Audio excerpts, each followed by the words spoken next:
Humble Petition and Advice, Part 2. And that these qualifications may be observed, and yet the privilege of Parliament maintained, we desire that it may be by your Highness's consent ordained, that 41 commissioners be appointed by Act of Parliament, who,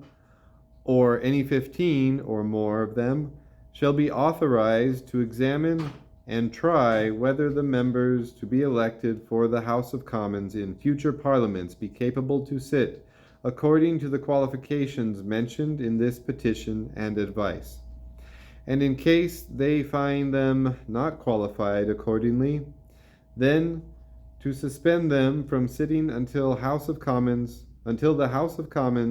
shall, upon hearing of their particular cases, admit them to sit, which commissioners are to stand so authorized for that end, until the House of Commons in any future Parliament shall nominate the like number of other commissioners in their places. And those other commissioners so to be nominated in any future Parliament to have the same powers and authorities, that the said commissioners shall certify in writing to the House of Commons on the first day of their meeting the causes and grounds of their suspensions of any persons so to be elected as aforesaid, that the accusation shall be upon the oath of the informer, or of some other person, that a copy of the accusation shall be left by the party accusing in writing under his hand, with the party accused, or in his absence, at his house in the county, city, or town for which he shall be chosen, if he have any such house, or if not, with the sheriff of the county, if he be chosen for the county, or with the chief magistrate of the city or borough for which he is chosen, and that the number of persons to be elected and chosen to sit and serve in Parliament for England, Scotland, and Ireland, and the distribution of the persons so chosen within the counties, cities, and boroughs of them respectively,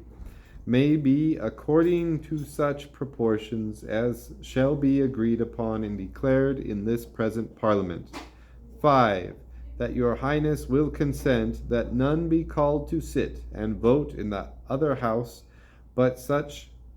as are not disabled, but qualified according to the qualifications mentioned in the former article, being such as shall be nominated by your Highness and approved by this House, and that they exceed not 70 in number, nor be under the number of 40, whereof the quorum to be 120, who shall not give any vote by proxies, and that as any of them do die or be legally removed, no new ones be admitted to sit and vote in their rooms but by the consent of the House itself. That the other House do not proceed in any civil causes, except in writs of error, in cases adjourned from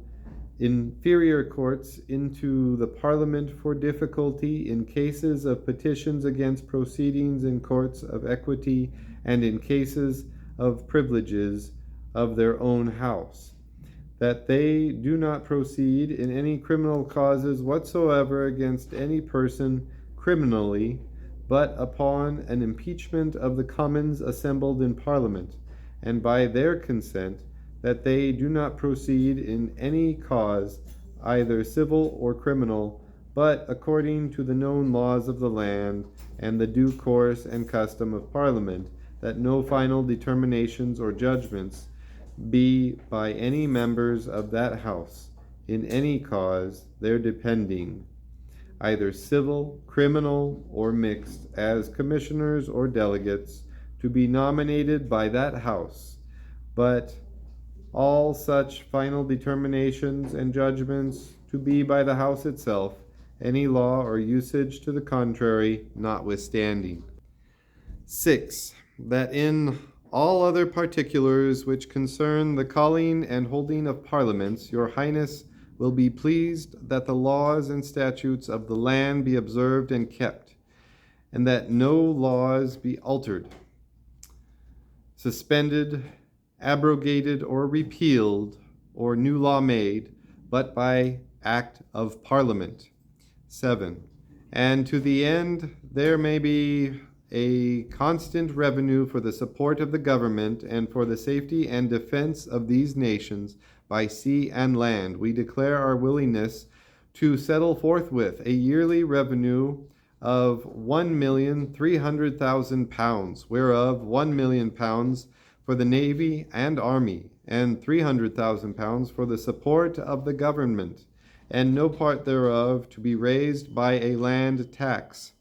and this not to be altered without the consent of the 3 estates of Parliament, and to grant such other temporary supplies, according as the Commons assembled in Parliament shall from time to time adjudge the necessities of these nations to require, and do pray your highness that it be declared and enacted, that no charge be laid, nor no person be compelled to contribute to any gift, loan, benevolence, tax, tallage, aid, or other like charge, without common consent, by act of Parliament, which is a freedom the people of these nations ought